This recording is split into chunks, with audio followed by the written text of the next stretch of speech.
Boa noite, irmãos. A graça e a paz do nosso Senhor e Salvador Jesus Cristo. Eu não sei como é que você anda, mas fique firme aí. O Senhor é o nosso pastor e de nada teremos falta. Um grande abraço para você. Queria te agradecer mais uma vez a você que nos permite aí entrar na sua casa, através do seu aparelho celular, enfim. Obrigado por poder nos ceder esse espaço. Queridos, nós estamos aí dando continuidade na série Conexões com Deus. Hoje nós vamos falar sobre uma adoração conectada com Deus.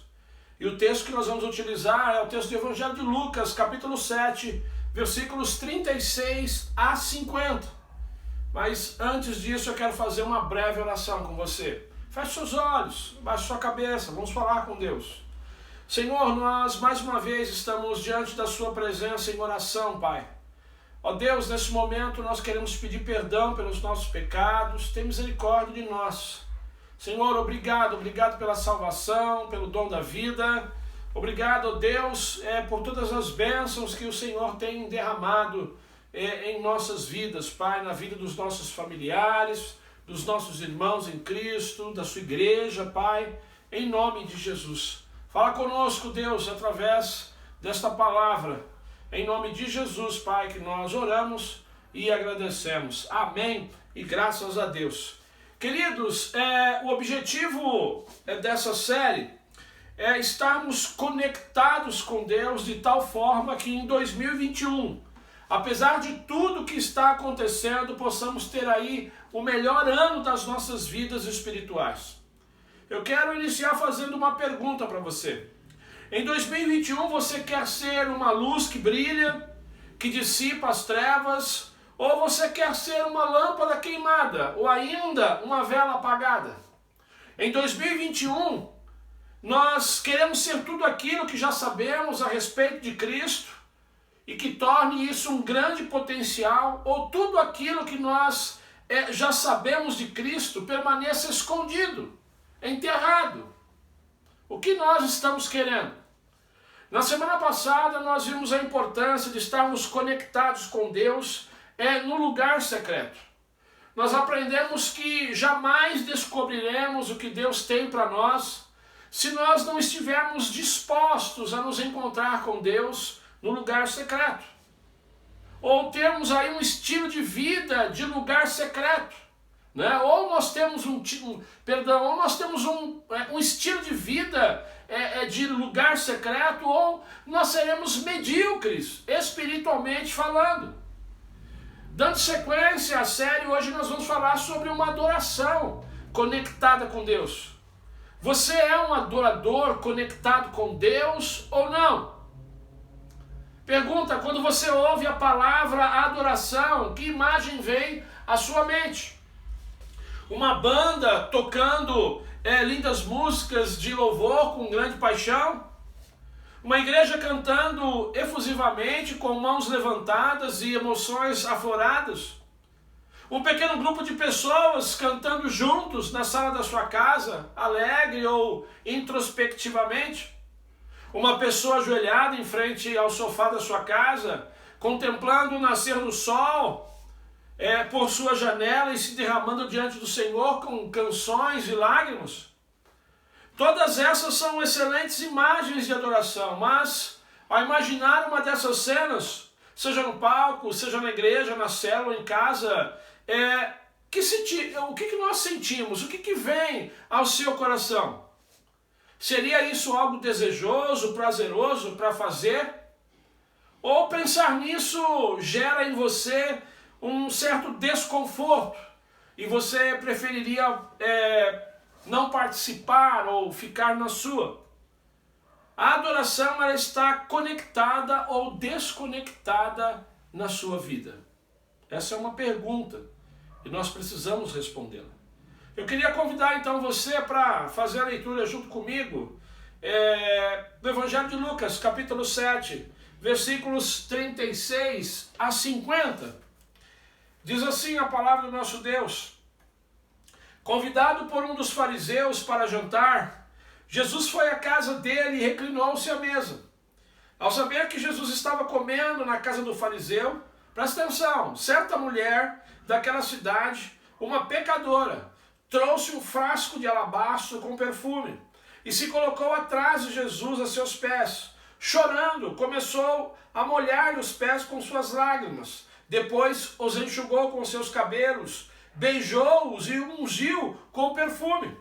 Ao ver isso, o fariseu que havia convidado disse a si mesmo, presta atenção, se este homem fosse profeta, saberia quem nele está tocando e que tipo de mulher ela é, uma pecadora. Então lhe disse Jesus, Simão, tenho algo a lhe dizer. Dize, mestre, disse ele. 2 homens deviam a certo credor. Um lhe devia 500 denários e outro 50. Nenhum dos dois tinha com que lhe pagar. Por isso perdoou a dívida a ambos. Qual deles amará mais? Simão respondeu, suponho que aquele a quem foi perdoada a dívida maior. Você julgou bem, disse Jesus. Em seguida virou-se para a mulher e disse a Simão, vê esta mulher? Entrei em sua casa, mas você não me deu água para lavar os pés. Ela, porém, molhou os meus pés com as suas lágrimas e os enxugou com os seus cabelos. Você não me saudou com um beijo, mas esta mulher, desde que entrei aqui, não para de beijar os meus pés. Você não ungiu a minha cabeça com óleo, mas ela derramou perfume nos meus pés. Portanto, eu lhe digo, os muitos pecados dela lhe foram perdoados, pois ela amou muito. Mas aquele a quem pouco foi perdoado, pouco ama. Então Jesus disse a ela, seus pecados estão perdoados. Os outros convidados começaram a perguntar, quem é este que até perdoa pecados? Jesus disse à mulher, sua fé a salvou, vá em paz. Queridos, essa passagem contrasta a atitude de 2 pessoas. 2 pessoas que apontam para 2 tipos de posturas diante de Deus. Uma pecadora e um fariseu. Uma adoradora e um religioso. A pecadora, ao saber que Jesus estava em sua cidade, ela teve coragem de ir até ele, mesmo sabendo que Jesus se encontrava na casa de um fariseu, onde, com toda certeza, ela não seria bem-vinda. Mas ela foi, e ela levou consigo um frasco de alabastro, um perfume, algo de muito valor, com a intenção de derramá-lo sobre Jesus, ungindo. Ao se aproximar de Jesus, que estava reclinado à mesa, por trás e próximo aos seus pés, foi dominada por emoções e começou a chorar. Suas muitas lágrimas caíram e, diz o texto, que molharam os pés do Senhor Jesus, ao que ela reagiu enxugando-os com os seus próprios cabelos. Uma ação que demonstrou um total despreendimento para com a opinião dos outros, já que as mulheres naquela época não soltavam os cabelos em público. Finalmente, diz o texto então, que ela beijou os pés de Jesus. Algo extremamente raro, até mesmo para um rabino famoso. E os ungiu com perfume, demonstrando então a sua total entrega e humildade. Diz o texto que o fariseu, ao contrário, apesar de ter convidado Jesus para jantar na sua casa, não viu tudo aquilo com bons olhos. Questionou. Essa foi a postura do fariseu. Ele questionou se Jesus, ao receber as ações daquela mulher, sabia quem realmente ela era. Se ele de fato era um profeta. Além disso, apesar de ter respondido de maneira correta ao questionamento do mestre, após a parábola contada, ele foi denunciado por Jesus por conta da sua recepção. Ele não havia dado água para Jesus lavar os pés. Ele não havia saudado Jesus com beijo. Ele não havia ungido a cabeça de Jesus com óleo, ao contrário das ações daquela mulher. Assim, aquela pecadora, com a sua adoração conectada, ela agiu como uma verdadeira adoradora. E aquele fariseu, com a sua adoração desconectada, agiu como um religioso. Nós podemos dizer sem medo que aquele fariseu, enquanto um religioso, ele fez um mero convite a Jesus, se pondo a observá-lo de maneira crítica e incrédula, demonstrando assim falta de humildade e quebrantamento, ausência de entrega e adoração, com muita justiça própria e pouca devoção, saindo dali vazio. Aquela pecadora, ao contrário, enquanto adoradora, ela buscou intensamente a Jesus. Ela foi discreta, ela foi humilde, ela demonstrou quebrantamento, desprendimento, ela entregou-se em adoração extravagante. Ela apropriou-se da justiça de Deus com grande devoção e saiu dali cheia de fé, cheia de paz no seu coração. Pergunta, com qual dessas duas atitudes você sinceramente se identifica? Nos cultos da igreja, nas células, nos momentos de lugar secreto, qual tem sido a sua postura? Você é humilde e quebrantado, como foi aquela pecadora? Você também se entrega à adoração extravagante como ela, que ungiu Jesus com um perfume caríssimo? Ou a sua adoração é caracterizada pela frieza, pela insensibilidade, pela avareza, pela sonegação dos dízimos e ofertas? O que causou a conexão naquela pecadora? E poderia também nos conectar. E o que, ao contrário, não conectou, até mesmo desconectou a adoração naquele fariseu? A Bíblia nos apresenta pelo menos 3 elementos. E o primeiro deles que eu gostaria de compartilhar com os irmãos. O primeiro elemento que conectou a adoração daquela mulher pecadora é que ela estava diante de uma grande experiência de perdão. Dando continuidade ao texto de Lucas capítulo 7, a partir do versículo de número 41, Jesus, ele conta uma parábola ao fariseu. E ele pergunta ao final: 2 homens deviam a certo credor. Um lhe devia 500 denários e o outro 50. Nenhum dos dois tinha com que lhe pagar. Por isso perdoou a dívida a ambos. Qual deles amará mais? Versos 41 e 42. O fariseu respondeu corretamente: suponho que aquele a quem foi perdoada a dívida maior. Sendo validado por Jesus a sua resposta: você julgou bem. Verso de número 43. Adiante, contudo, Jesus, ele disse sobre a pecadora e também sobre o fariseu. Os muitos pecados dela, Jesus disse, foram perdoados, pois ela muito amou. Mas aquele a quem pouco foi perdoado, pouco ama. Verso de número 47. E concluiu dizendo à mulher: seus pecados estão perdoados. Verso 48. E ainda disse, finalizando: sua fé a salvou. Vá em paz. Verso de número 50. Querido, meu irmão, meu amigo, ouvinte, quem é muito perdoado, muito ama. Uma grande experiência de perdão conecta a adoração na vida de uma pessoa. Agora, a grande questão é: quem é que não precisa de uma grande experiência de perdão? Quem é que não tem muitos pecados para serem perdoados? Se por um lado uma grande experiência de perdão conecta a adoração na vida de uma pessoa, por outro lado a justiça própria, o orgulho espiritual e uma religiosidade enganadora desconectam por completo esse modo de vida. Pergunta que não quer calar: qual é a sua experiência? Muitos pecados, muito perdão e muito amor? Ou poucos pecados, pouco perdão e pouco amor? Qual é a sua visão sobre si mesmo? A sua visão a respeito do seu pecado é que vai determinar o tamanho da sua experiência de perdão e, consequentemente, a conexão ou não da sua vivência de adoração. O segundo elemento que conectou a adoração daquela mulher pecadora foi um grande sentimento de gratidão. Um grande sentimento de gratidão. E esse ponto é consequência do primeiro. Quem tem uma grande experiência de perdão tem um grande sentimento de gratidão. Afinal, aquele a quem muito foi perdoado, muito ama. Como a gratidão é um elemento de conexão na adoração. Como?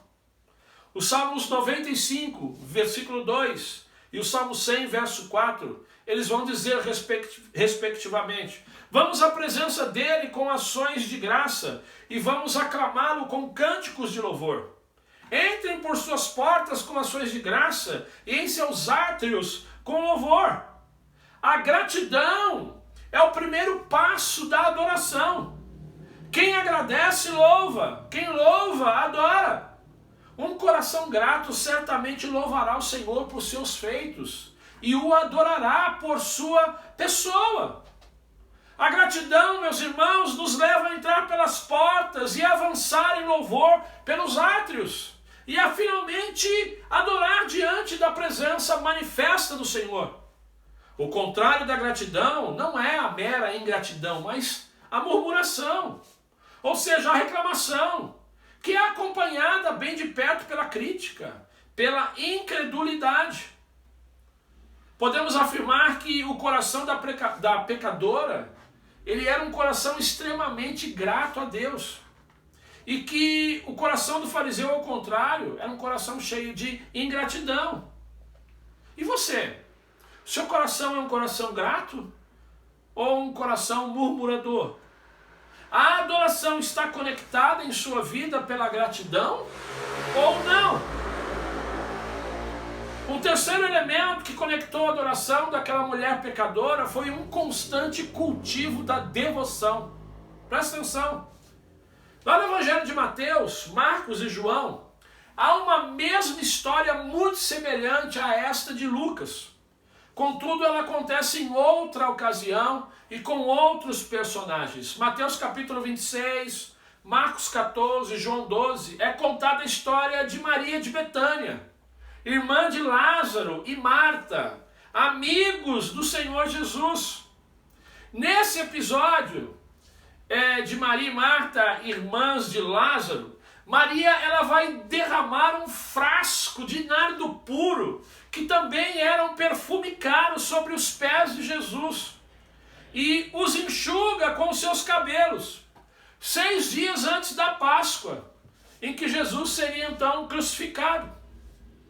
Antes disso, conforme Lucas capítulo 10, versículos 38 a 42, em outra ocasião, Maria ela se colocou aos pés de Jesus, ouvindo a sua palavra, enquanto Marta estava ocupada com muito serviço. E isso irritou profundamente Marta, que chegou a dizer para Jesus: olha, Senhor, o Senhor não se importa que a minha irmã tenha me deixado sozinha com o serviço? Diz para ela me ajudar. Verso 40. Ao que Jesus respondeu: Marta, Marta, você está preocupada e inquieta com muitas coisas, todavia apenas uma coisa lhe falta, apenas uma coisa é necessária. Maria ela escolheu a boa parte e esta não lhe será tirada. Versículos 41 e 42. Nesse texto, irmãos, nós encontramos a semente que gerou o fruto da atitude adoradora de Maria na semana da paixão de Cristo. O seu tempo de devoção a Jesus. A dedicação de Maria ao ouvir, a parar com tudo para ouvir Jesus em sua casa, assentada aos seus pés. Essa atitude dela conectou ela a uma adoração extravagante que preparou o Cristo para a sua morte. Marta, ao contrário, ao preferir dedicar-se ao trabalho, aparentemente ela não agiu como Maria. E por isso ela não teve a sua adoração conectada como a da sua irmã. E você? Com quem você se identifica? Você é como Maria? Você é alguém que está procurando retribuir com excelência, com qualidade, assim como Maria fez, aquilo que o Senhor tem feito na sua vida? Você é assim? Você tem dado o melhor da sua vida? O melhor do seu tempo? O melhor dos seus dons e talentos? O melhor do seu dinheiro? Você tem demonstrado amor para com esse Deus que te perdoou, que te salvou, que transformou a sua vida, o seu casamento, a vida dos seus filhos, a sua vida profissional. A esse Deus que tem te dado tantos livramentos. Foram tantas as vitórias e bênçãos até aqui. Você tem reconhecido tudo isso, meu irmão? Você tem reconhecido tudo isso, minha irmã? Ou você tem sido como Marta, uma pessoa que se preocupa apenas com o seu serviço, com a sua casa, com a sua vida profissional, com o seu carro, com o seu namorado, com a sua namorada e por aí vai. Queridos, o constante cultivo de devoção a Jesus é que vai conectar a adoração na minha vida, na sua vida. Quais são as suas desculpas para não ter um tempo devocional? Para não ter um momento a sós com Deus? Quais são as suas desculpas atualmente para não vir à igreja? Para não participar de uma célula? Muito trabalho? Muito estudo? Agenda cheia? Seria você como Marta? Queridos, como Maria, nós precisamos escolher a melhor parte. Escolha a melhor parte e tenha a sua adoração conectada a Deus. Eu quero concluir. Para termos a nossa adoração conectada e sermos adoradores como a pecadora e Maria, irmã de Lázaro, nós precisamos de pelo menos 3 elementos. Uma grande experiência de perdão, um grande sentimento de gratidão e um constante cultivo de devoção. Como estão esses 3 elementos na sua vida? Se você que está me ouvindo ainda não teve uma grande experiência de perdão, esse é o momento. Esse é o momento oportuno para isso. O Espírito Santo de Deus está pairando agora aí sobre a sua casa. Deus está aí ao seu lado para quebrantar o seu coração e convencer você dos seus pecados. Jesus está aí para ouvir a sua confissão e lhe estender o perdão. Acredite nisso. A Bíblia diz que se nós confessarmos os nossos pecados, Deus é fiel e justo para nos perdoar de todo o pecado, nos purificar de toda injustiça. Apesar do sentimento de gratidão ser uma consequência da experiência de perdão, que tal você cultivar a gratidão na sua vida? Que tal, meu irmão? Que tal, meu irmão, você a partir de hoje fazer um exercício simples? Por exemplo, escrever aí num papel 40 motivos de gratidão. Começando cada frase com as palavras: eu sou grato por isso, por aquele outro. A prática desse exercício, todos os dias, é que vai fortalecer a gratidão no seu coração. E finalmente, para cultivar a devoção, em nome de Jesus, separa um tempo do seu dia, logo pela manhã, ou de madrugada, para buscar Deus em oração, na leitura da sua palavra. Isso vai mudar a sua vida. Isso vai conectar a adoração em você. Queridos, Deus tem um sonho para nós. Deus tem um sonho para a nossa igreja. Que a nossa adoração pública e comunitária, que os nossos cultos, seja na igreja, seja na célula, sejam fervorosos. Para isso, eu estou conclamando, eu estou suplicando a você, que é membro da Igreja Batista no Jardim Célia, a se dedicar a esses 3 elementos conectadores da adoração. Que Deus te abençoe. Que a graça do Deus Pai, o amor do Deus Filho e as doces consolações do Espírito Santo de Deus estejam com todos nós, desde agora e para todo sempre. Amém e graças a Deus.